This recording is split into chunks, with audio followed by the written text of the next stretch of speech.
Good evening. Uganda's economy has been growing at an average of over 6% for the last 5 years, with an increase in infrastructure investment, energy and foreign direct investment in the extractive sector as major drivers.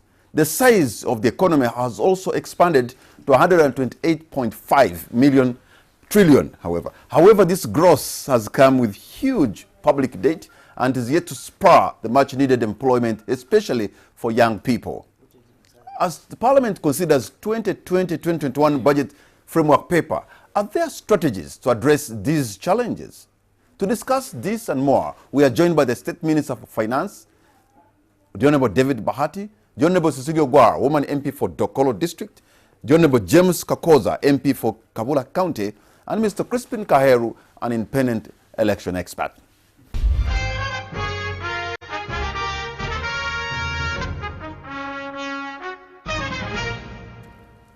Gentlemen and lady, we are so honored that you honored our invitation to come and discuss with you. I must tell you that tonight the national spotlight is on you, and we are grateful and a warm welcome to all of you. Thank you. Thank you. Like we always do every time I host the Honorable Cecilia Gwar, whether alone or with other people, we always dedicate this show to the hands of God. This time I'm not going to wait for Honorable Gwar to tell me. I will be the one telling her. But please make it brief. Praise God for that.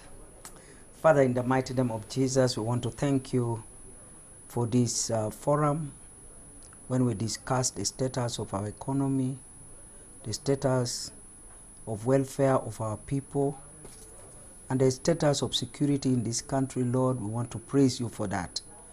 This is the year 2020, a new year, Lord. It's a new season. And we pray, Lord, my Father, that you give not only us individually, but the whole nation a fresh anointing, that whatever we do must have a positive impact on our people, Lord. Teach us how to forgive one another and how to focus on people-centered programs that will make an impact on them, Lord. We bless you and we give you praise. And we thank you for NTV. And we thank you for all that are going to watch NTV and those who are dedicated to watching NTV. May the blessing of the Lord always be upon these agencies, O Lord my God. In Jesus' mighty name, Lord, we pray. Amen. Amen. Amen. Okay. Isn't that lovely? Yeah. All right. So that's only Cecilia Gwar, Honorable Cecilia Gwar, who reminds us more about these issues, which I think are very important. And I'm going to begin with the Honorable David Bahati, because you are a minister and your ministry is very important because it's in charge of planning. And when you came to Parliament asking to borrow money for an election activity that is in the Constitution but also in our calendar that takes about 5 years, I wondered about your planning. Thank you very much, Kamal. I think there's been a lot of misinterpretation of what we are doing, and we understand that because these issues of figures and the way budgets operate sometimes can be a little bit teasing.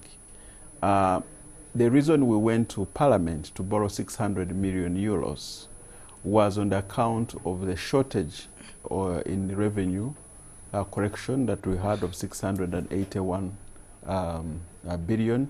We also had projected that we would get the license fees from MTN of close to 100 million US dollars, which we didn't get. But also in the middle of the financial year, we had some additional pressures, especially to support our security initiatives. Because of that gap in our revenue correction, we went to Parliament to borrow 600 million euros. This money will go into a consolidated fund, what we normally call budget support.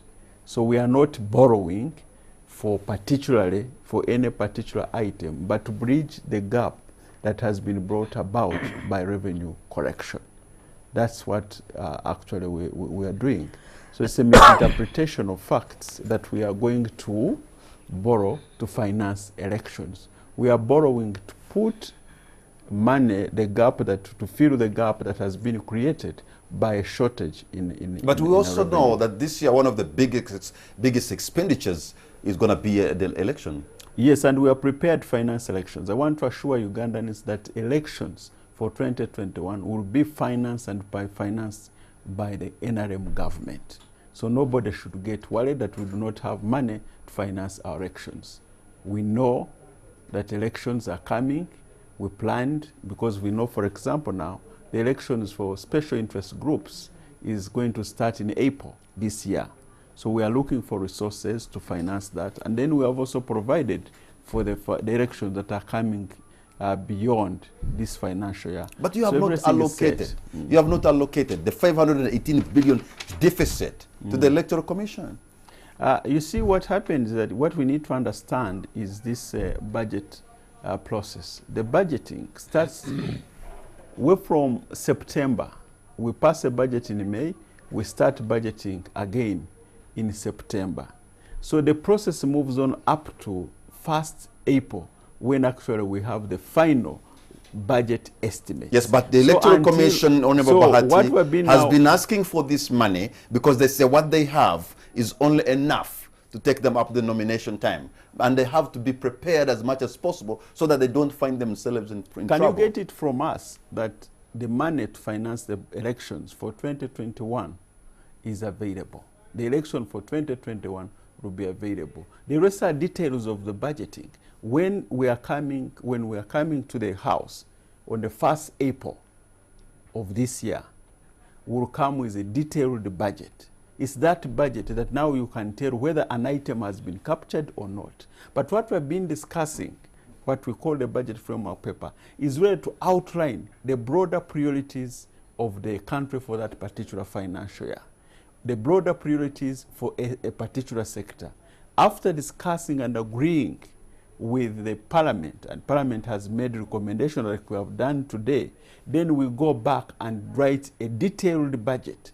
It's upon that you can say this item is in or is out. So 1st April, we'll present a detailed budget to the House for approval. It's at that time that you can say Electoral Commission doesn't have money or it has. But we are telling you that the government, led by President Museveni, cannot fail to finance elections. So before I can go to the other panelists, Honorable Bahati, voices coming from your own office are saying, okay, we shall give you the money as Electoral Commission, but you have to use to be a little bit your creativity and use the little that is available. In other words, cut corners here and there. You may not get what you have, what you need, but you'll have to be not only to be frugal, but work with what is available. Is that what you said?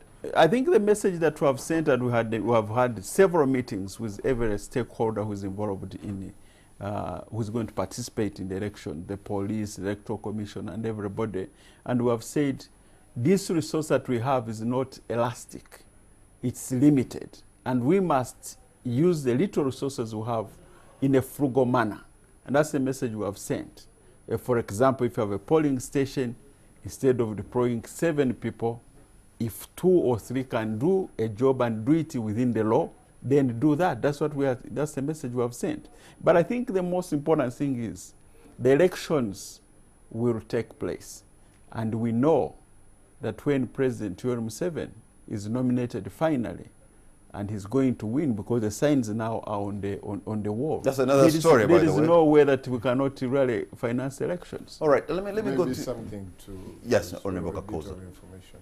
I think what the public must know, which the ministers not cleared properly, is the budgeting process takes 1 year. And when it takes 1 year, when you go to another budgeting process, it's the activities which are planned for. Like this financial year 2019-2020, it ends at 31st June. So the activities which are going to be dealt with of 2021, they will start from July 2020 up to 31st 2021. So all the activities which are necessary to be dealt with in the other next financial year, where we shall have election. That's the reason why the Electoral Commission is saying we have a deficit even in this financial year that is ending in June. They are saying, please, the 518 billion, give it to us so that we can be able to work, even in the financial year that is ending. But let me come to you, Mr. Crispin Kahiru, because you're an election expert. How has Uganda been performing when it comes to election funding? Thank you very much, Patrick. first and foremost, I think there is a trend to this, to the whole question of election financing in Uganda. In 2016, I think the Electoral Commission asked for about 490 billion shillings, and that almost doubled ahead of the 2021 elections, which ideally you would say is a worrying trend. When the Electoral Commission released its roadmap, we were quite concerned about the spike in the budget of the Electoral Commission. Why concerned?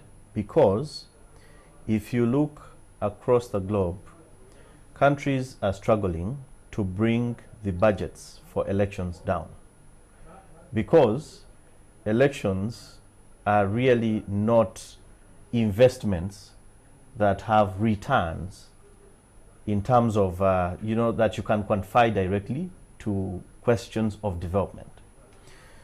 So I wouldn't want to use the phrase, they are dead investments.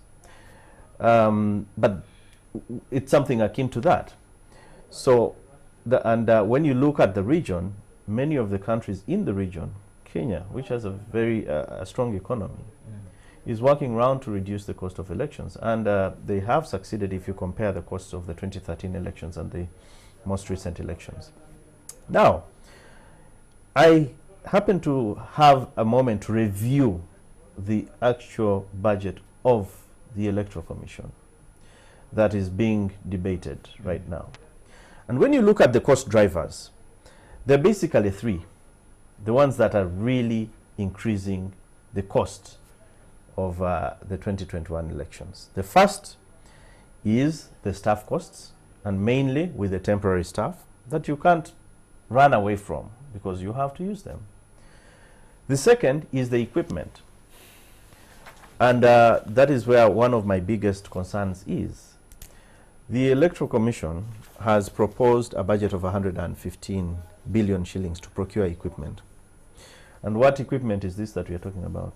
We are talking about the biometric voter verification kits, which we procured ahead of the 2016 elections, and we spent about 90 billion shillings. This essentially means that the 90 billion shillings that we spent to procure those biometric voter verification kits, now we should write that off. That's what we would call potea in another language. Absolutely. Made a loss on that. And yet, Uganda is one of those countries that has been celebrated to having deployed successfully the biometric voter verification kits that we bought. And these are the kits that we have been using even in the by-elections. So when you look at a cost like that of replacing all the equipment around the biometrics, it's very concerning. Does that mean that now all this technology that we procured has to go to waste? Because the regular thinking would be that we are actually purchasing equipment to add on to what we already have. It's just 5 years since we bought those the BVVK machines. The third cost driver is the printing of ballots. Printing of ballots, according to the budget of the Electoral Commission, is going to take about 80 billion shillings. Can you run away from that? Maybe yes, maybe not. First, half of that is for the actual procurement of this printing material, of the voting material, which we have to give to a company that is outside this country. If I were creative, I would keep that money within the economy, spend it within. And that is where most of the countries are heading. South Africa, for instance, they do their own printing for the entire set of the electoral material. We're not yet there. But 50% of that is actually withholding tax that URA has to collect when the ballots come in. Now, this is government paying itself in a way. So ideally, you would imagine that that cost would not even be reflected in the budget. It would be a tax waiver, since this is really procurement of a government procurement. The other, the last cost driver is the transportation and delivery of all these electoral materials at the polling day.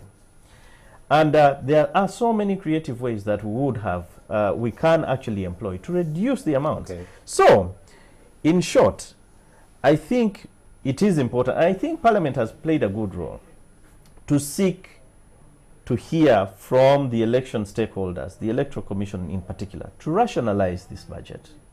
Because yes, it is important to have elections, but it is not just a matter of pouring money in elections because it is democracy. Yes, we need democracy, but we do not have an elastic envelope, I want to believe, to fund an overwhelming cost that the Electoral Commission or the Electoral Management Body All right, put in Honorable, place. thank you. Honorable Cecilia Guar, when the minister, when these officials and maybe the Electoral Commission, all these agencies of government come to Parliament asking for approval of this budget, what kind of questions do you have for them? What do you want them to handle this as a member of Parliament and a senior MP at that? I think first of all, you asked a fundamental question concerning the budget framework paper and the whole process of budgeting. And I don't think the minister gave you the answer you were anticipating. That's what I thought. The minister has been very, very clear in articulating the needs for funding the budget of 2020-2021. And he has communicated, at least finally today he confirmed, that the resource envelope is 39.64 trillion.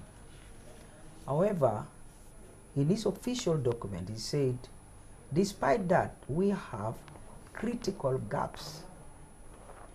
And those critical gaps includes what you have just been talking about, the elections, the salary enhancements, and so many others.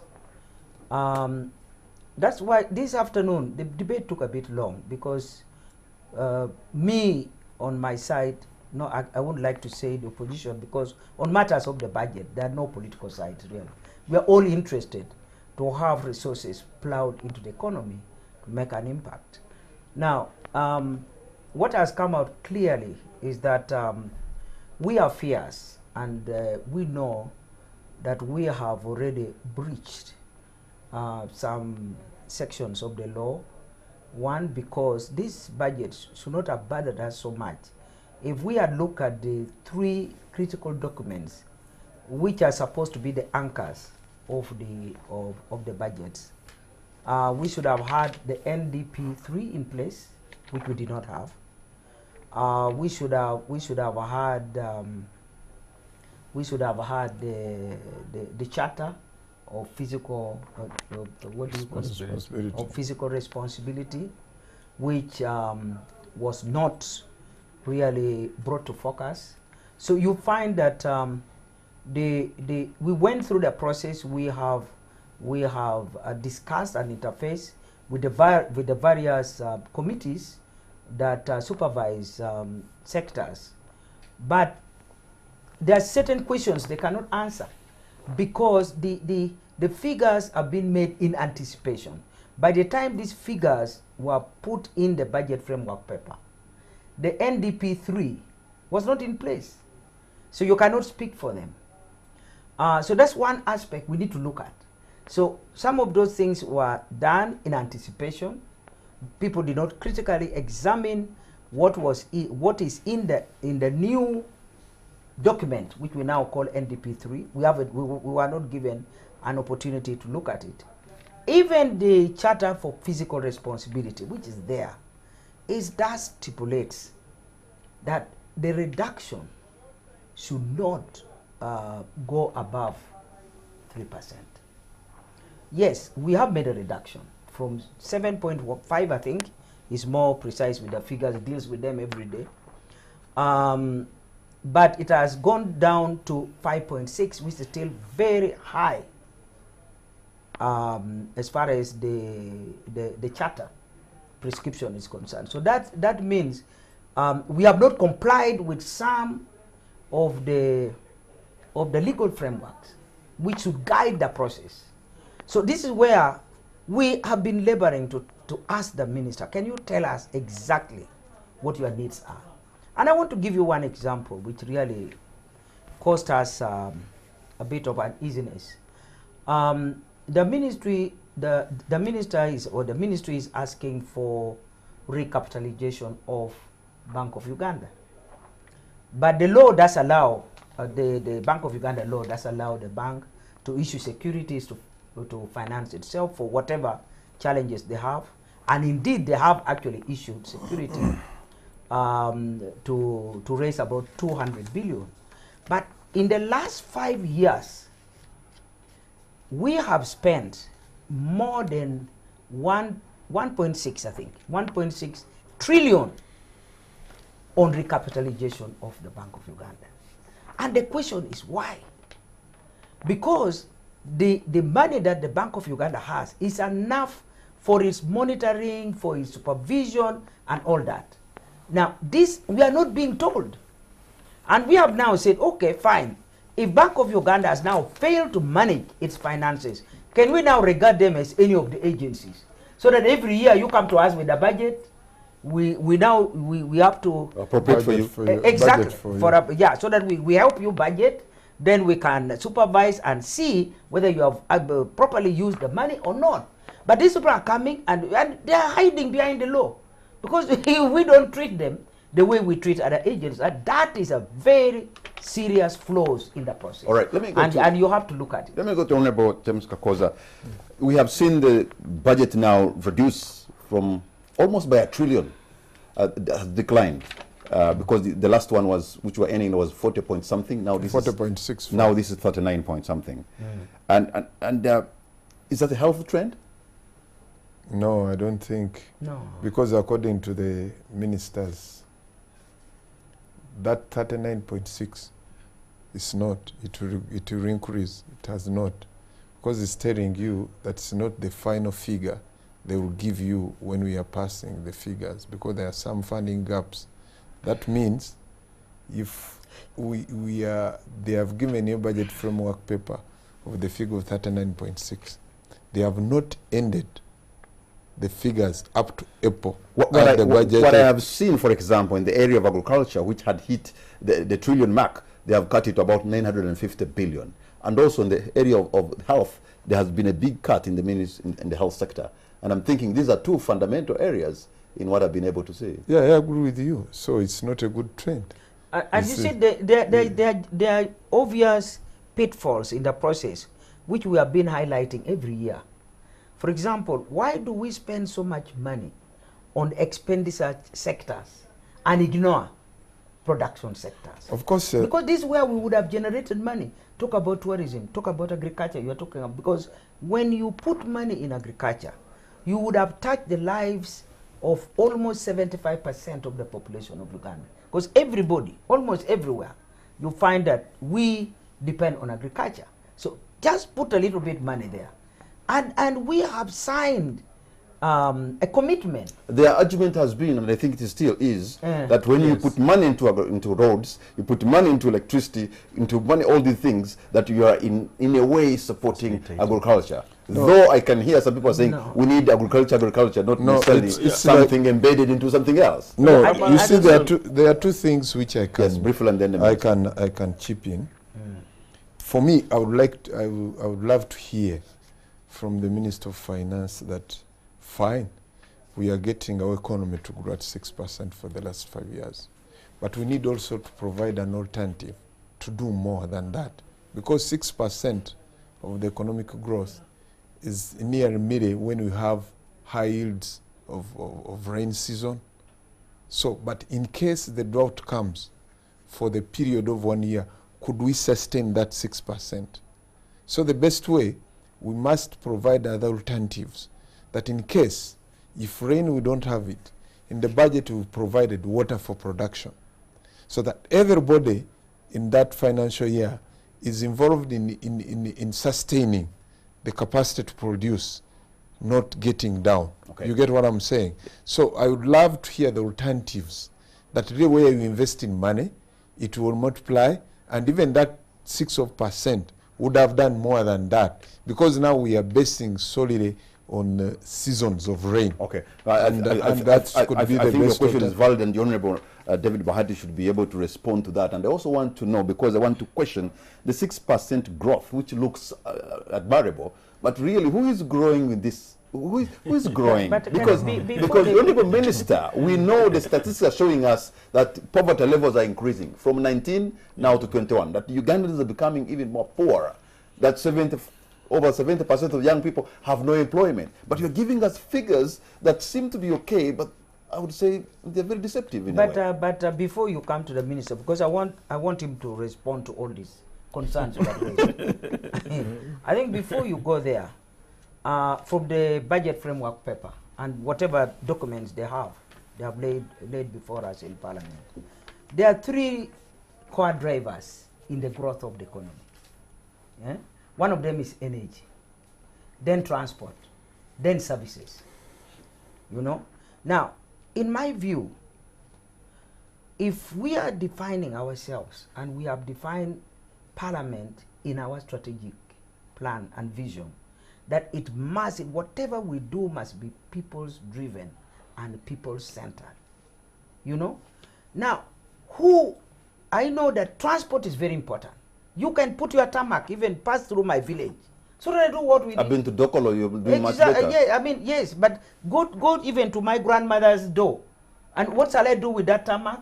It will have nothing to eat. You know? And then the energy. The energy, we are talking about energy, the rural electrification, but those grass thatch houses, when will that energy of yours reach them? So why don't we go for the basic, which everybody, you know, as a parent, me as a mother, if I know that we are suffering from economic squeeze, what I will do, I will maybe buy posho instead of buying rice, so that everybody will eat something. No, you are not going to feed just a few and leave the rest of the people. What is happening in the country now, and will not take long, when you will find that the richest people in this Uganda will be maybe about 10%, when 90% will be wallowing in poverty. Already the evidences are coming. So all this analysis we are doing, unless we are touching the lives of the ordinary people, we are actually just funding ourselves, funding the rich to become richer, and leaving the poor to become poor. If the richer would be 10%, that would be good. But what I know, they are 1%. No. Right now, they are, yeah, So, of David, course. But it may broaden. David, you belong to the 1%. I really hope that Mama Sirogwa will not turn this one again into a committee of parliament. Because there was temptation to say he will respond to all these things. Now, just wanted to explain one thing, Kamala, about the ceiling of the budget. Yes, you are arguing and saying rightly so that the budget has reduced when it actually should be increasing. It's not abnormal to see that, because what happens is some of the projects you want the to do. projects Okay. that we have been doing are getting out, we are completing them. So if they are not continuing, then that money is not captured as money that we are budgeting for. But I think what also you need to look at is actually that our revenue correction is increasing from now 18 trillion to 21 trillion if we include non-tax revenue. So the resource, the correction, our capacity to correct money is actually increasing. It At should what cost? It should reflect then in the budget that is expanding. And at what cost? But that's not the case, Honorable. At what cost? But you cannot, as I said, you cannot put in projects in the budget which projects have ended. So I think it's important that we look at what are we budgeting for? What are those activities are we financing?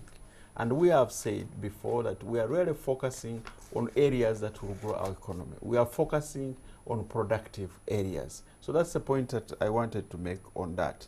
There's an issue to do with funding of agriculture.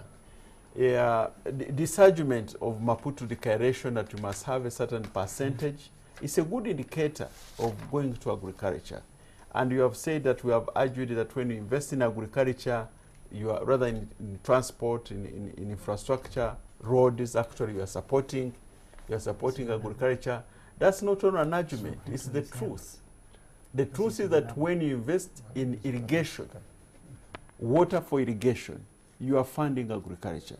When you build a road from here to Bushenyi, you are funding agriculture, because a farmer in Bushenyi, when they produce matoke, they need to transport those matoke to Kampala. Where is that So when water you for irrigation for the majority of the Ugandan farmers who are tilling their land now? Because I know you have expanded a little bit of Doro, Muvuku, and other places. Yeah, Those and we are the ones that have been there recently, for we're very grateful. Recently, but majority of the people, including in Ruchiga and Kenjojo, where I come from, are tilling the land and they don't have water. So when you say you're putting money for production, where is that money going? In agriculture, where exactly? You talk about water for irrigation. Who is using that water? Actually, Yeah. can I supplement And we you have been doing it something every small? year. can I respond first, James? Yes, Honorable. Okay. We recently, a few months ago, we approved a loan of almost 300 billion Uganda shillings to focus on solar-powered pumps for irrigation. So that project is ongoing and is coming. But the point we are saying is that there is the resources that are going to agriculture sector should not only be looked at on how much is going directly to the agriculture sector, but in totality, how much is supporting agriculture. Transport, roads will support agriculture. Power, electricity, because if you are going to talk about agro-processing, what will you use to process what you have produced? You will use energy. So money that goes into energy supports agriculture. Peace and security supports agriculture. As you know, it's not easy to put now a farm in Mogadishu. But it's easier here to put a farm here in Mubenda and everywhere because of peace and security. So does peace and security contribute towards agriculture or not? That also should be looked at. I was very surprised when Mama Syria says, you know, you are investing in energy. What is it that we are getting out of that? What is another No, I person talked about getting out? grass touch a house. Yeah, but you also talked about energy and all that. Rural people. One of the things that is driving the investments that we are making, one of the overall objective is to industrialize this country. And you cannot industrialize Uganda if you do not have electricity. People who are going to set up factories, who are setting up factories, as you know, Kamara, they have grown. Now we are at 4,900. These factories need power. Manufacturing needs power. Where are the jobs going to come from for our young people? The jobs are going to come from the factories. The jobs are going to come from agro-processing enterprises in the villages. Although one of the challenges that now we are being faced with is the subsistence level of our economy. Out of the 7.8 million households in Uganda, over 5 million households live in subsistence. And as you'll be reading, Honorable Kamara, in the 3rd National Development Plan, that is now where our focus is. We must lift these people in a subsistence level into the money economy. That's the same message you hear day in, day out, coming from But President look at what your government was doing, providing them with 18 million handholds. This is where you want to keep them, because this is what you planned for them. In the How era does of that even change? modernization. No, that's Because you're trying. it is better to start from the known going to the unknown. You know, for example. Does that show you like No. a trajectory of development by keeping them on a handhold? No, but listen, you are not going to provide a tractor for somebody who There are other mechanisms, handheld things, handheld equipment that can be moved, motorized. I think. But listen, I think we're not going to be theoretical like that. We know that hose can be used in Uganda now as we speak. All we need is to empower these communities, to empower these households to make money. And you will be seeing in the next budget over 100 billion going to support Emyoga. We are now focusing on enterprises that can support directly a community. You put colossal sums of money in the fruit factory in Soroti. 1 year later, no fruit is going in, no juice is coming out. Well, as we said recently in the Committee of Budget, one of the things that we need to note is that the factory is there. People are producing fruits, and unfortunately, some of the fruits are not fitting into the factory. So what we have said, and what we are doing now, we have called for a meeting of all the stakeholders to harmonize this hiccup. But the most important thing is that now we have a factory in Soroti. But we are going so to you also encourage the agree, farmers. you also agree, Honorable Bahati, that you have been so uncoordinated. Something as simple as knowing what type of fruit to grow, you could not tell the farmers. You are building a factory, putting a lot of money, but you're not even talking to the farmers what type of fruits to grow. How can you be such out of sync? I think let the truth be told. The minister is saying we are burdened by a very high percentage of our population still in the subsistence level of the economy. But at the same time, the same minister who wants to lift these people to commercial sector of the economy is the same ministry, the same minister who is giving these people whom is lifting horse instead of tractors or ox plow. The same minister. And also, we are talking about industrialization. If you want strategic planning to improve this economy and fast, you have to target agro-based industrialization. That is it. Because then this industry will be stimulating agricultural production. That is our grandparents, our young people who have no jobs, they will go and grow maize because they know next door there is a processing plant. So this will stimulate production, and this will lift the welfare of generally a bigger population of Uganda. So I would want the minister to say, look, I think where we have gone wrong, we have not been strategic in our planning. Whatever industrialization must be a two-pronged approach. One, it must target agro. Two, it must target import substitution. So that whatever we used to import, let's have it here. We still import vegetable oil. We have now oil which is just being wasted in northern Uganda, Moyao, which is supposed to be very rich. We have Simsim, we have, and we grow them. But we are pumping a lot of money, and I must tell you, this word called mafia, I don't like to use it, but there could be people who are manipulating, planning in this economy in order to get the money into the pocket of those mafias. Because I don't understand where the money goes. You can ask him, that's why I'm saying, let him tell us the truth. But we have asked him. But Mama say you are the one who appropriates money. So if you are a member of the budget and you say that you don't know where the money goes, then that is very, very... You also have an oversight role. You have an oversight role. And you also have to look into the report of the Auditor General. But the point is, I just wanted to make this point before James comes in. What, Mama, you know, for the last 10, 15 years, we have been focusing on the fundamentals. And the fundamentals have been peace and security. The fundamentals have been infrastructure, roads. The fundamentals have been investing in energy. Now the economy is ready in fact, the fundamentals are political freedoms. And I don't think you have done a good job there. I think you wouldn't be here freely talking like that. So the fundamentals are in place. What are you so for me? So what now remains, and that's what we are focusing on. For example, this afternoon, we passed over 400 billion to invest in substations to make sure that this power that we are generating goes into industrial parks and people have a power, necessary power to produce. In our next national development plan, we are focusing on agro-processing. We want to support people what they produce to be processed. We are focusing on import substitution, as you know, Mama Sira. Now, if you go to Kapeka, you can see we have tiles. And when these things are produced here, we are putting tax regimes in place to discourage importing the things that we are producing here. So we are in a good stage where we can actually now say that we are in a take-off stage. And some of the investments we are making, we are going to see this economy continue to grow and grow and grow. Is it possible for economy to be growing at 6.5%, but also have poverty? Yes, it is possible.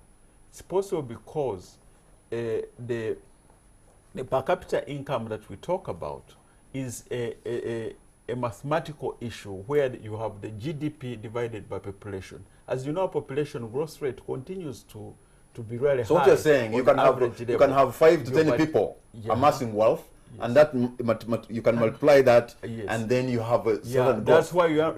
So in other words, that's why now you see that because of that. So this economy could just be in the hands of a very few people. That can be possible, but now what That's our what focus it is. means. Listen, but our focus is on the 68.9% households who live in subsistence economy. That's where all our focus now is. So Let me bring in Honorable No, please. The thing is, I want the minister to know, because he's talking so much about production and focus and what have you. Today, we have farmers who are stuck with tobacco leaves in their homes. In Bunyoro, in West Nile, they are there. We have farmers today who were persuaded to grow plenty of sugarcane. They are stuck with sugarcane. They are not processed. We had last year, we put them to task because they told us to grow maize. I'm a farmer myself. We grew a lot of maize. There was no market. Now, if the minister, who is a Ugandan, who knows the pillar of our wealth is on agriculture, we should have gone for investment in silos, so that when we have excess production, we can process them, we can hold them, and we can export them within the region. But these plans are not there. You know. Okay, he is going to respond to that. No, you have asked him about water for production. We have been passing every budget. We have been passing water for production. We asked during the budget meeting, can you give us the status, district by district, how many household or how many farmers have got this solar pump or facilities for water for production? They could not answer. All right, Honorable Kakoza, of course, I think what is important to the Minister of Finance strategically, there is what they call a SWOT analysis, where the strengths, the weakness, opportunities, and threats where they are.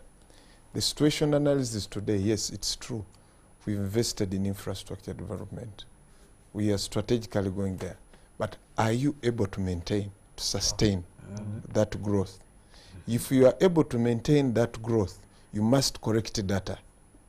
That when 5 years, 7 years, 6% has been stagnant at 6% growth, what hinders it to move to 9%, 15%?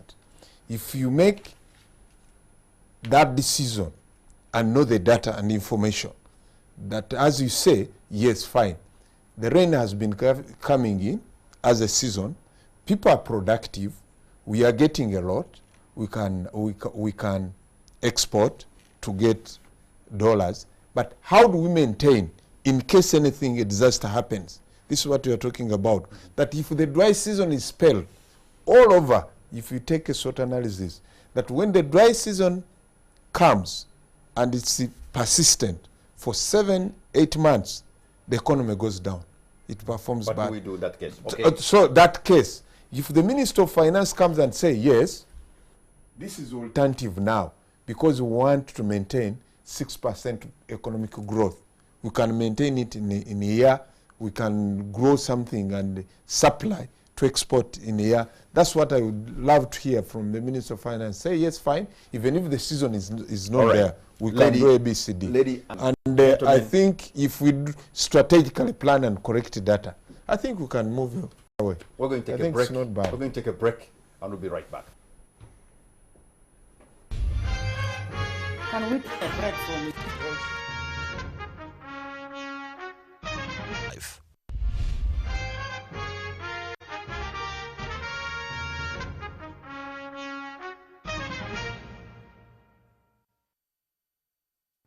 Welcome back. You're watching On the Spot. My name is Patrick Kamara. My guests tonight are Honorable David Bahati, Mr. Crispin Kaheru, Honorable Cecilia Ogwar, and Honorable James Kakoza. And we're looking at the Budget Framework Paper 2020-2021, what we've been able to achieve, what is telling us they will be able to do, and the challenges we are facing in our economy. And there were some questions, but before the Honorable can get Can I finish one point to the public that as people, the planning of government, there are two benchmarks which government must deal with. If you have a political stability and you want to maintain economic base and the social infrastructure technologically, you must collect all this data on your fingertips. The moment you collect that data where you are performing better, that's where you go most and invest in more. You see, because you have the information that if I invest in here, I will get better. If I do this, I will get better. I thought that's what they are doing, but anyway, he'll be able. Crispin, I want you to weigh in here. Yes, when you follow the debate on the national budget and the development narrative, many times we tend to focus on the priorities, which is very okay. We need to get our priorities correct. But we don't pay as much attention to what takes away money from those priorities. If you look at the priorities to do with, of course, agriculture, investing in agriculture, investing in infrastructure, energy, very good. But then where are those leakages that take away money from those priorities? That's a question that the discussion rarely focuses on. Do we pay as much attention to things like the cost of public administration? I think which has been talked about severally, but nothing much is done. Every other day, there is creation of new administrative units. Those administrative units come with costs. Those costs go to the taxpayer. They definitely inadvertently take that money away from those priorities that we would have focused. In fact, it's almost putting close to 4 trillion Absolutely. shilling to local government. Absolutely. And more than 60% of that is actually going for salaries. The other leakage that I would talk about is, of course, corruption, and it's been a big thing. But also, how much do we pay to research into new technologies and innovation?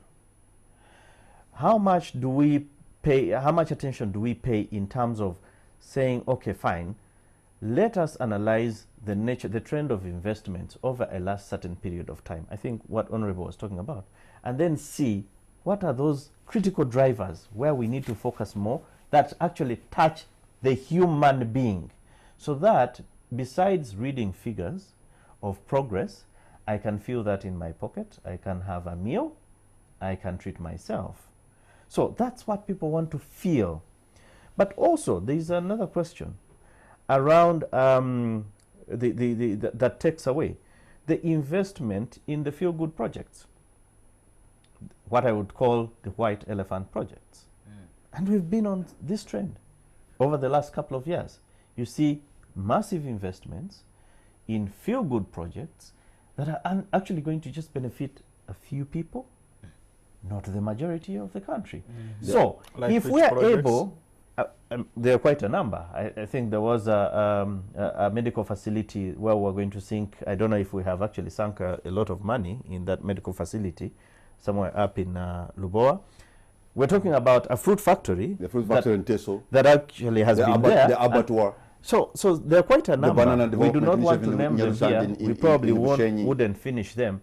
There are quite a number, So Honorable Minister. if we are able to also, focus on such things and say, no, we will not just invest for the sake of investment, for the sake of just a few people who probably have their own other intentions, making money, but leaving Ugandans feeling as poor as they were yesterday. So, not until we focus on closing those leakages, all this is just a conversation that we're having. All right, Honorable Minister. And I'll come back to the Honorable Members of Parliament, because you are another arm of government. You are the ones who appropriate the money. You are the ones who pass these budgets. You have a greater role to play. In fact, you're as culpable as the executive, because That's why we check them. but we as your voters, as ordinary Ugandans, will also be questioning you, because if they are not doing what is expected of them, and yet you have an oversight role, and yet you are the ones appropriating the budget, you're supposed to be monitoring the budget, how they are performing, then even you have not done your job. That's why we are. Honorable Yes, Minister. in the context of the budget and development of the country, we should not leave out the issue of the private sector. as we know that our economic philosophy is really rallies around the private sector being the engine of our economy. In a GDP of 128.5 trillion, the government budget is only 40 trillion, 40 trillion. The rest of the economy is in the hands of the private sector. So government must be seen and also evaluated on the issues that the government should handle. Government is supposed to provide peace and security, provide an environment where the private sector should really invest in the economy. Government should help the people of Uganda and the private sector in terms of infrastructure. That's why you see that we're investing in energy, so that if you're a private person who wants to invest in a factory, in an industrial park, you have a cheap energy that can help you to do your investments. Government should make sure that we have enough regulations when people produce enough. Cheap energy. Well, we are moving towards that. We are really moving toward where you see where we are coming from the load shedding to now excess capacity, which we are now trying to make sure that we distribute. Is where we are coming from is actually because you're listing what the government should do, give us cheap energy, but you haven't given it to us. That's where we are. That's where we're going. We are now after Karuma and Isimba. I think we'll be in better position. But now, where we have an excess, then why don't we have it cheaper? Government should have regulations that favor investments in the country. That's why you see ourselves when now the investors started producing tiles in Kapeka. We have now put taxes on tiles that are imported, so that we support what Honorable Cecilia is talking about, import replacement. Substitution. Now, when there's bumper harvest, we are trying our level best to find the markets across the world. The challenges that we are having in our country are issues of standard. That's why you see that we are starting to invest in Uganda Bureau of Standards, so that people can produce what is going to be sold at the right standard in the international market. So the role of government is really to give environment, a good environment for the private sector to invest. But which private sector are you talking about? Is this economy, Honorable Bahati, in the hands of Ugandans or multinationals? Because the biggest bulk of the money is coming from maybe the telecom sector, which are not Ugandan, the banking system, maybe only one Ugandan bank, you know, the insurance companies, none is Ugandan. Who is working in MTN? Who is working in Stanbic? I think these are Ugandans. Who is working here across at Serena? Can I come in? These are Ugandans. So it's important to know that investment is investment, whether a foreigner has invested in the country or a local. Of course, if we have many locals investing in our own economy, we are better off.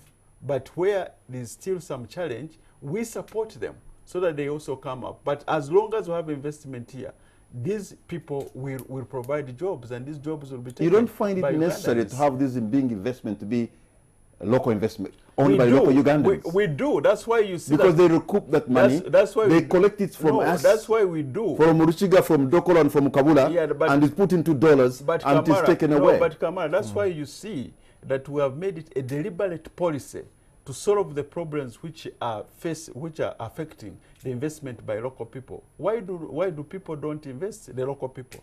Because of lack of capital. That's why you see us ourselves investing in Uganda Development Bank.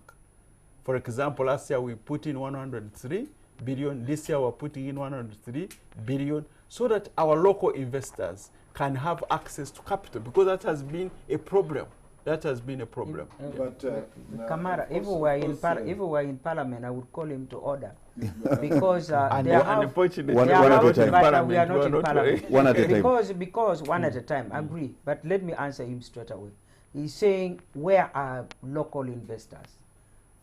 We are here. I'm one of them. But politics killed my industry. No, I've not. You know that. I've not just squared. And we have so many Ugandans who, because of challenges and pressures which the economy ought to have handled, who are ignored, they lost multi-million-dollar investment, and these are Ugandans. They lost industries, they lost ginning, farm the laws, and the government does not care. But the government selectively have been, they normally call it what? To give in some boost for the companies which are coming down, you know. So, and these have been done selectively. Whether you talk about this Muko of mine, Basaja Balaba, or you talk, these people have been bailed out. But there are others. I was shocked. Some kind of stimulus. Yes, I mean, you know, not really stimulus. You know, sometimes the economy has heavy shocks, which a private person cannot handle, and this heavy shock can affect everybody. Like the one which actually hit the whole world in 2008. Now, in that situation, in US, in UK, and in developed countries, they came and bailed these people out. But our own government would rather see the Ugandans collapse and they laugh at that person when they're actually bailing out foreign investors. And this is happening. We are seeing it. We have got records, and my brother here can agree with me. We have got records of foreign investors who are being given tax incentives. Tax incentive when actually they are making profit. They are being given tax incentive when actually our own local Ugandans who are going down because of the economic pressure. The case of Sembule Group. Sembule Group, and so many. I think what Yes, is important with all of us, we are prayers, parliament, executive, but the most important role is people who have the capacity to gather the collection of data. The collection of data, government has it from grassroots up to the planning level. And when you plan and make a policy, you bring it to us as members of parliament. We think that you've corrected the data, the best data, to make a decision. But I thought UBOS is doing a good job. Isn't that part of their job? Of course, they are part of their job. But they seem to be doing a good job. But are we using that data they are giving us? Yeah, this is where we should work most. Because any policy given to a government, parliament to pass it, within 5 years, you revisit it and find out, has it worked? If I go with the projection of tax measures in each every budget year, okay, you say, what module do you have? In first class world, like in China, I've been training there, they have a tax policy of a short term, a medium term, and long term. Where is it? If you're a Minister of Finance and you want to say, these are the clients I want to depend on to sponsor my budget, you get it. So you must have your fingertips and say, the data I collected in 2017, 2018, these are the people I can rely on most. And you categorize. So by the time you come to the budget of 2019, 2020, you've already known that these are liable guys and with the data, that whatever means, even if I project this is the money I'm going to correct, you couldn't have a shortfall. So these are sort of things which look like simple, but they are very important to base on a decision to make a policy. And once you collect the data, it makes you a projection of what you want to achieve. Because if you tell me that 39.6 billion, you were expecting your remaining no, that's as it is now, the budget framework paper. So you are remaining with about 4 months to go, 3 months to go. What do you expect? The budget you made of 40.6 trillion, because it was 25% funded by donor funding and 75% domestic revenue. Have you hit that percentage to be 100%? So in the next budget, you must know that this is where I had a gap and what brought that hiccup. So when you collect in the next budget, then you perform better. So that's where we have a challenge and a weakness within that plan. But otherwise, the economy, the way how we should move. The minister respond. I wanted to respond to what Mama Cecilia talking about incentives that we are providing to investors. And she has said that we are favoring the foreign investors against the local investors. There are situations in the beginning when the economy was growing and we are promoting direct foreign investments. We supported foreign direct investors here. But as time moved on, I just want to remind her, we have actually now normalized that situation because we passed all the relevant laws that give incentives to all, local or foreign. We actually said if you are a foreigner of this capacity, 10 million US dollars, you qualify to get these investments. If you're a local investor of a capacity of $2 million, you qualify to get all these incentives. So there has been a lot of work being done around that. But nevertheless, 5 years ago, there are things that we could not do. Now our economy is growing, and we have seen that actually the plans that we put in place are yielding dividends. Our life expectancy has increased from 43.3 years to now 63 years. That's a huge achievement. It's because of the right investments we have put in the social sector, especially immunization and others. As you have seen, 6.36% over a period of 10 years. Inflation in a single digit for the last 20 years is not a mean achievement on this continent. So I think it's important that as Ugandans, we really say, yes, we still have challenges of subsistence, but the economy is growing, our country is growing. What now remains is that each one of us to make sure that you find what you can do in this growing economy, as government provides an environment for you to make money. You know, many have questioned the rationale of creating so many administrative units. Some of them do not have sound economic base. Some of them are not even economically viable, but you keep, you know, growing them. There are a number of factors Yes, that but the economic viability is crucial for you to consider, there are a number of factors, because it's going to suck in money and it's not producing anything. There are so what's the rationale? There are a number of factors that we look at. The first and most important factor is actually taking services nearer to the people. Because every sub-county, our plan is that every sub-county gets a health center 3, every constituency health center 4, every sub-county secondary school, every parish a primary school. Why should that need a district? Now, because with or without an administrative center, the people need a school, yes, and they need a hospital.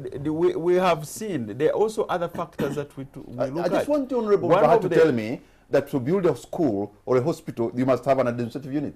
Because even if you don't have an administrative unit, you still have to give them a hospital and a school. There are other factors that we look at, Kamara, and this should not be underestimated. Social stability. There's nothing that we replace with it. For example, I know some constituencies have been given on account of people. Look at the situation we had here recently in Tororo. Where people quarrel to get these units. At the end of the day, they are given a district. They are given a constituency. What will you take away? But you're telling me that because people are going to quarrel, every time they will quarrel, you'll give them something? It's not that. But there's something we call leadership. No, it's not a major leadership. It's not a major point, but the major point I'm making, Kamara, is that these units are created to take services nearer to the people. And that is a fact. If you see now, like, for example, take a district like Kabale, which has now brought in Rubanda and Ruchiga. You could move from, I don't know where you have been there, from Butanda to Gwamuchuchu in Ruchiga. You imagine somebody moving from Gwamuchuchu to Kabale district to check whether their pension has been paid, to check whether something is done at the district. When you balance how many people in Wamchunchu would want to go to Kabale to see maybe a district education officer? How many people have that? How many people from Wamchunchu would want to come to Kabale maybe to get a passport? Is that going to be the reason why you're going to put a district in Wamchunchu? No, I think, Mr. Kamala, what we need to do, the situation we are in is the conducive atmosphere has been dealt with. What we need to do is to plan properly. And once we plan properly, we achieve what we want. Because you cannot compromise figures because you want to do something for anything. But isn't it better that if we are making this administrative unit, we'll make a calculation of economic viability? That's very Not important. only economic viability, not because economic- you put all the factors into play. You So- put the political issues, you put the social Yes. issues. So I put it to you that this is more political. We have a than member of than parliament, economic. our colleague from Karamoja, The the Ike tribe. A tribe, he represents tribe. a small tribe that has been yearning to be on its own. They were given a constituency. The people are happy there. What do you lose by people being happy? Because they've been given a constituency and there is stability. You know, so in addition to economic benefits, services nearer to the people, there are also other factors that we look at. Because remember, we need peace and stability in this country. We need peace and stability in this country. So in areas where you come from, for example, in Kabale, which is fairly better than other parts of Uganda, how much this local administration, in terms of revenue collection, how much are they collecting? If you look at what you are sending, what percentage are they collecting? Whether we still have a challenge on local revenue, must be honest, we have a challenge on local revenue collection. But in terms of services, every sub-county now has a health center. 3. Every constituency has a health center. 4. People are a bit relieved. Instead of traveling miles and miles, you have your services are nearer to you. You have a sub-county chief, you have a parish chief. Most of these things are I know helping- I have are even a helping primary people. school that you are giving only 10,000 per child per year. I think And that is an increment recently because Yeah. it used to be 7,000. Yeah, our major. And I'm wondering, I know, but 7,000 shillings, yes, if but I you break it down for you, for every child yeah, you in should- Nyantungo yeah, but Primary you School, you should in Kenjojo, you are giving them 70 shillings per day. No, but you should 70 shillings you per should day. understand And- where we should understand where we're coming from. We are coming from a background that required to increase our access to education, mass education. That's why we introduced UPE and USE. Under the introduction of UPE, only 2 million Ugandan children could access education. As we speak now, over 8 million Ugandan children can access education. Our literacy levels have increased 75%. Ugandans who can read and write in their own language has increased. 60,000 pupils could So not now, even be graded in the last PLA. As in, they failed miserably. Access to education. The next step we are going on now is to Quality. do with quality education. That's why you see that the curriculum has been revised and other things. You cannot achieve everything in 1 year. And I'm not expecting you to even- do not that. even one I'm only asking generation. a few things Not on even about a generation, Bahati. yeah. Yes, Crispin. Patrick, I want to just correct one thing on account of research. There's actually research that was done some time back by an organization called Accord, looking at this whole question of the relationship between creation of new administrative units and the delivery of services. And social stability. I'm focusing on the Which cannot be services quantified. majorly. And that research actually found that there is no relationship between creating a new administrative unit and the delivery of services.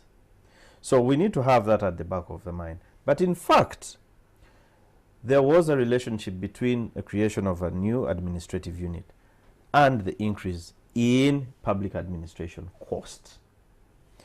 But that said, we know that there are actually some of these administrative units that cannot even sustain themselves. Districts that are actually limping because they don't have the money. They don't collect the money. They don't get the money in terms of revenue. But that's not the point. I think for me the most significant point is that is related to the cost of public administration is the number of political positions that are created from these new administrative units. Immense. We take an example. If you look at it in a generic manner, Uganda right now is going to the 2021 elections and will be electing 2,100,000 political Positions. representatives. 2.1, population of about 40 million people. That essentially means that for every 20 people, there is a politically elected representative, regardless of age. But that aside, you have a country like the US, which we don't like to refer to so much, that has a population of about 300 million people and has a total of 500,000 elected leaders at all levels. The comparisons, our economy is not the best. I think the US economy is slightly, you know, of course, we wouldn't want to use that as a measuring gauge, but it is doing well. Than the Ugandan economy, I want to suspect so. But the number of elected leadership positions, very small. Here in Uganda, too big. So that is the actual, the tangible cost of the creation of these new administrative But what contribution units. has it made, for example, to the stability of this nation? You know, like in the US, you have a district has one senator and probably we have here a woman. You know where we're coming from? True. A woman Absolutely. being given an opportunity to represent women and the universal and everybody in parliament. This position of affirmative action, is it good for the country or is it bad? But for I the would country? also, I just want to debunk that, So it's because not- Honorable Bahati, it's not if you are only- saying so that has helped women, I think it has not. And this is the reason why.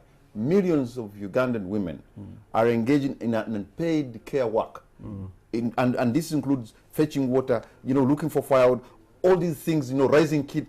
They are doing so much.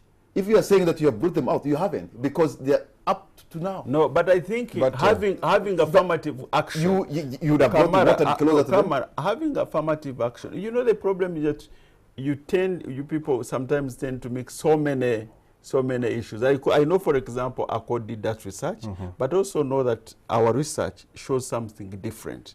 And of course, we know the background. Even then, when what ACORD was up to, we know what was up to. But giving affirmative action to women, to youth, you know, there is a price targeted to democracy and freedom.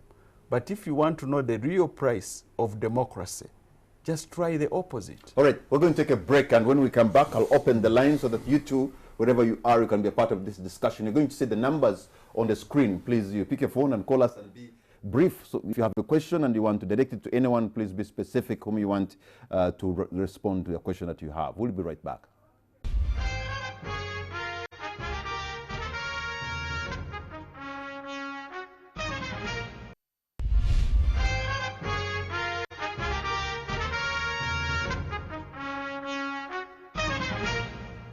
Welcome back. You're watching On the Spot.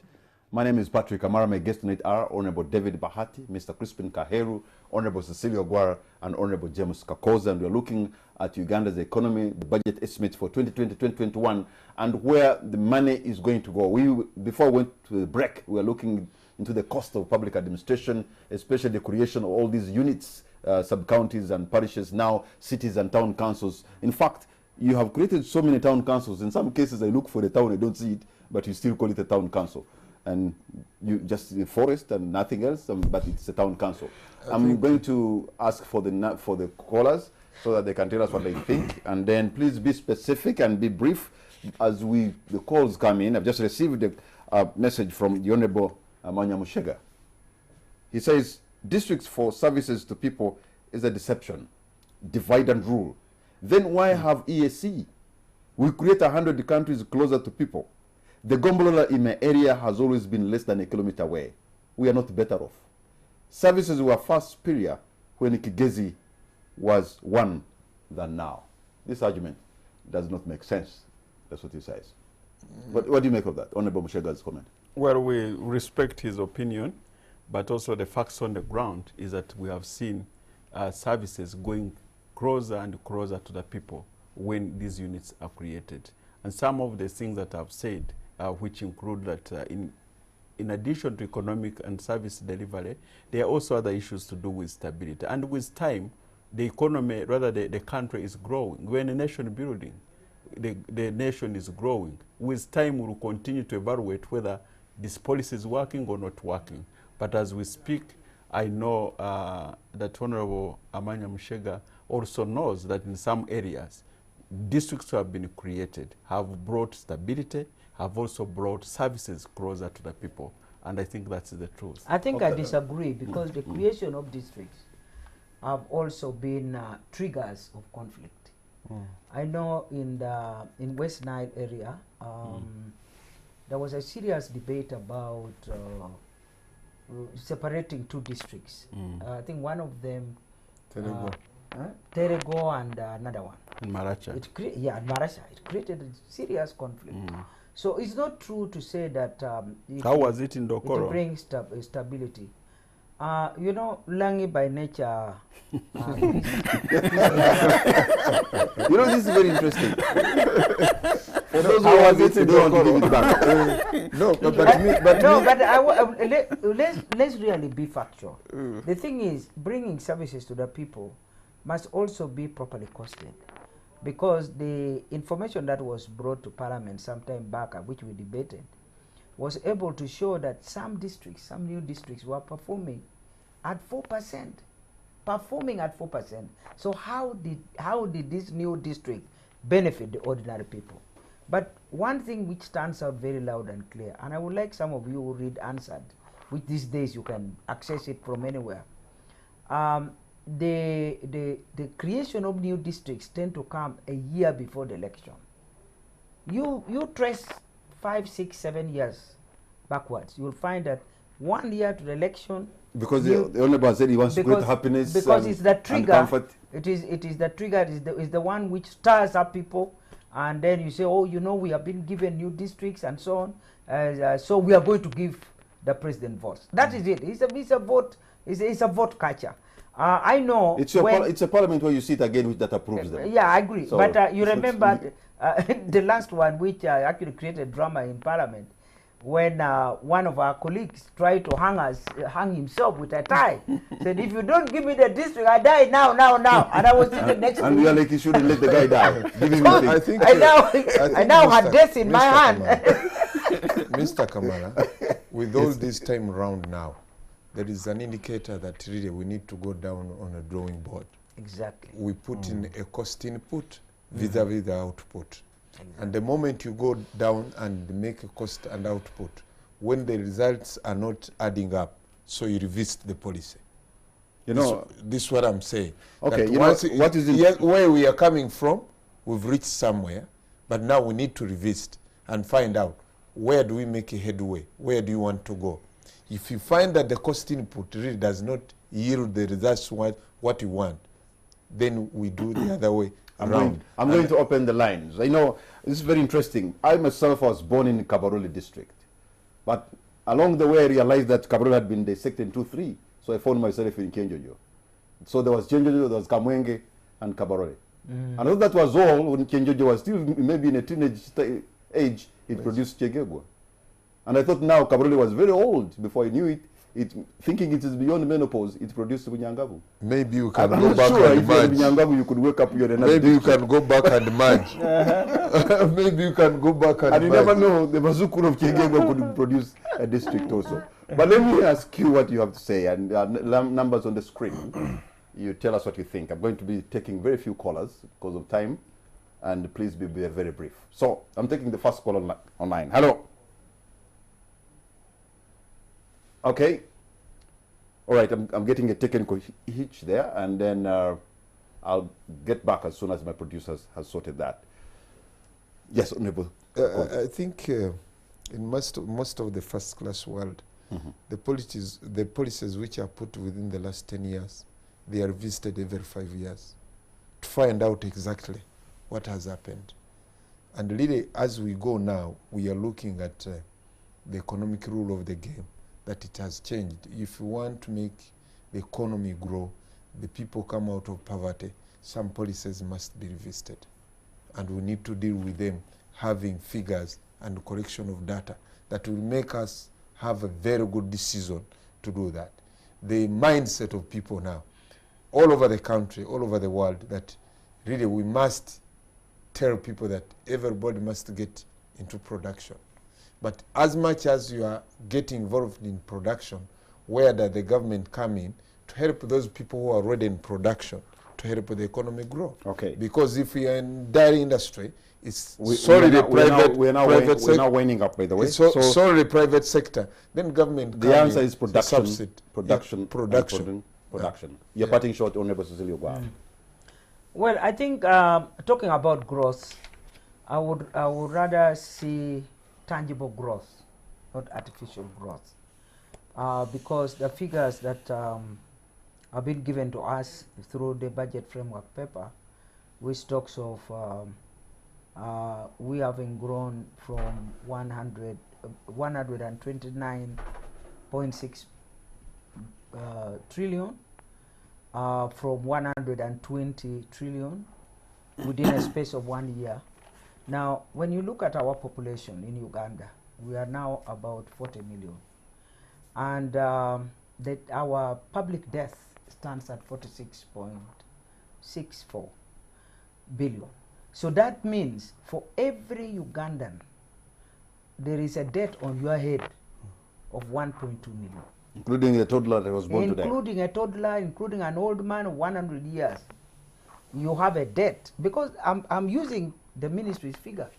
40 million Ugandans, 46 billion, 46.6 trillion, sorry, of public debts. Now, looking at our population and the debts, and the minister is still talking the same language, that we have gaps, we have to mobilize resources. And when you ask, how are you going to mobilize resources? His answer is, we'll have to borrow. And you know that every time you borrow, you are heaping more weight on the people of Uganda. And not only that, the interest rate puts the burden even higher. And as if that's not enough, when you now look at the government taking even away some of the money which our private sectors, which he actually promotes, he talks very well about the private sector, which we need to promote, which we need to drive our economy actually.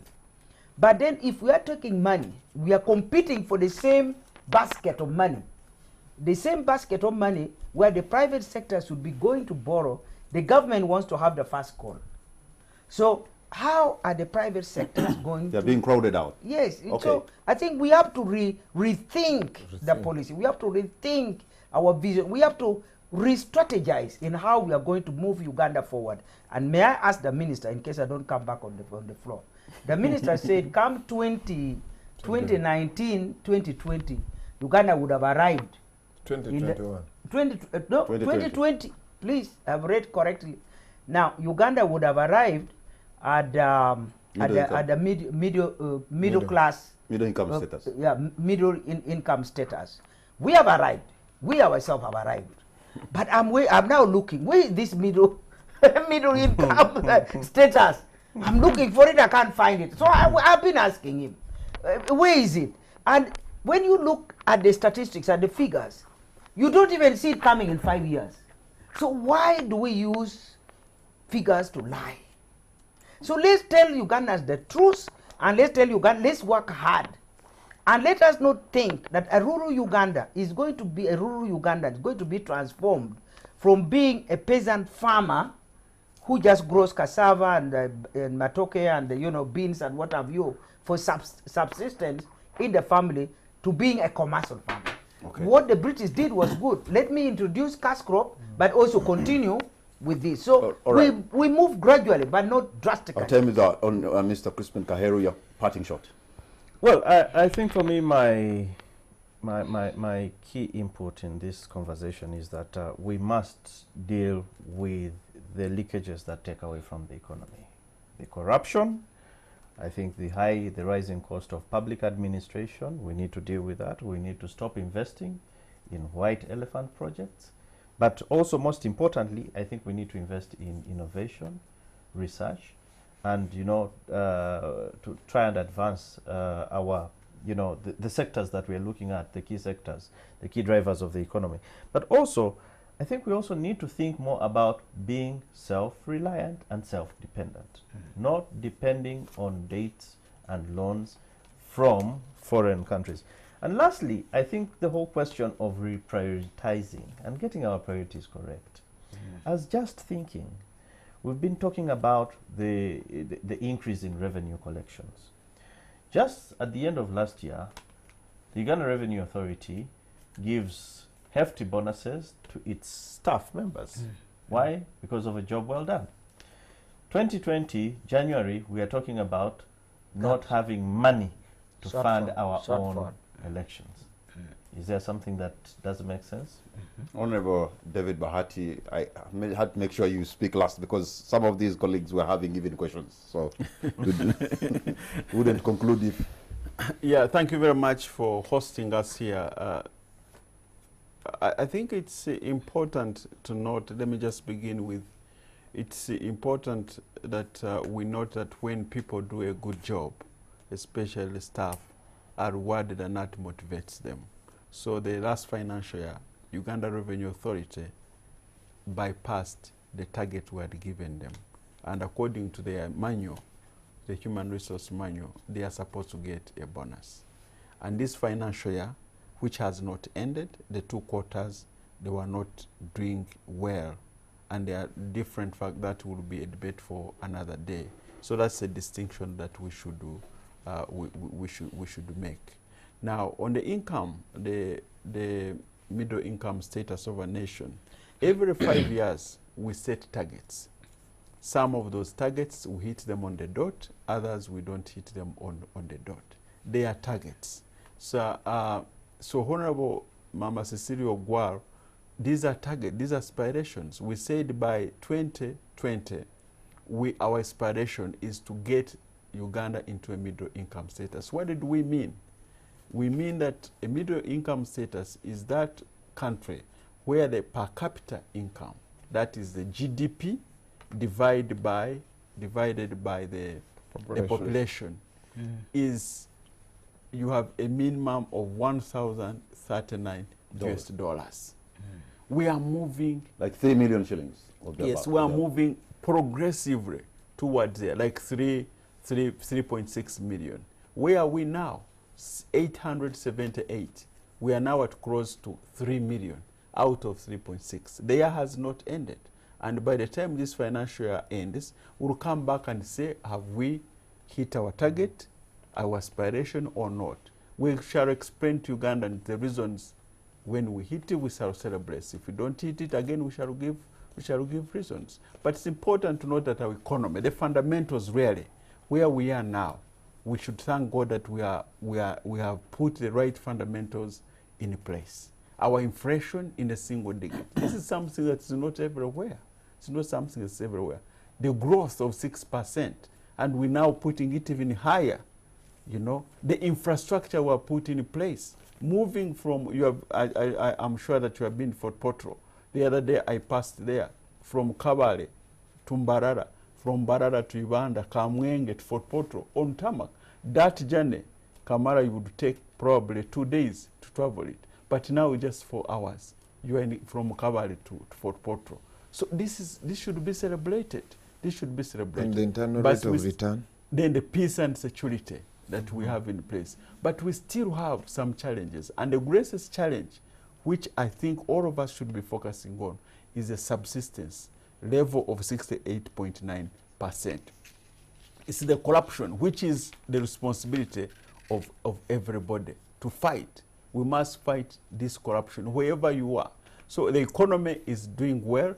We encourage each and everybody really to find something that you can do to put money in your pocket. Right. Remember, government will do whatever we can to create a conducive environment where you can make money and grow your household income.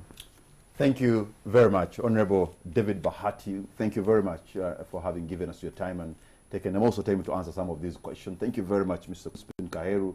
Thank you, Honorable Cecilia Ogwar, and thank you, Honorable James Kakoza, and all of you who have been a part of this discussion. We thank you. And well, we will be continuing with this discussion. The budget is not yet out, passed, and I hope we will continue engaging with the civil society and leaders in government and you. Good night, and God bless Uganda.